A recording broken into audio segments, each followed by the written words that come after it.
हाथी और खरगोश की कहानी। बहुत समय पहले की बात है। एक घना जंगल था जहां तरह तरह के जानवर रहते थे। उसी जंगल में एक विशालकाय हाथी भी रहता था। वह बहुत शक्तिशाली था, लेकिन उसे अपनी ताकत पर बहुत घमंड था। वह अक्सर छोटे जानवरों को डराता और उन्हें अपने रास्ते से हटा देता था। हाथी का घमंड। एक दिन हाथी जंगल के तालाब की ओर जा रहा था। रास्ते में उसने कई छोटे जानवरों को कुचल दिया और बिना परवाह किए आगे बढ़ता रहा। सभी जानवर उससे बहुत डरते थे, लेकिन कोई भी उसका सामना करने की हिम्मत नहीं कर पा रहा था। चतुर खरगोश की योजना।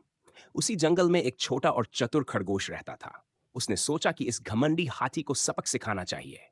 उसने एक योजना बनाई और हाथी के पास जाकर बोला, महाशय हाथी, आप इतने बड़े और शक्तिशाली हैं, लेकिन क्या आपको पता है कि हमारे जंगल में आपसे भी बड़ा और ताकतवर हाथी रहता है?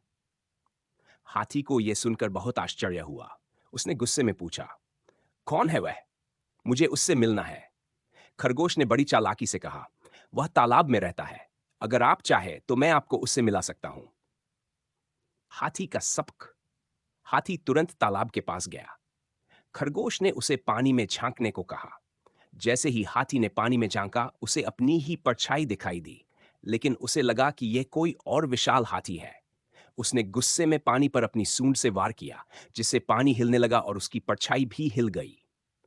हाथी को लगा कि दूसरा हाथी भी उसे डराने की कोशिश कर रहा है। वह बार बार जोर से चिंगारता रहा, लेकिन पानी में वही प्रतिक्रिया होती रही। अंत में थक हार कर उसने मान लिया कि तालाब में रहने वाला हाथी उससे भी ज्यादा ताकतवर है।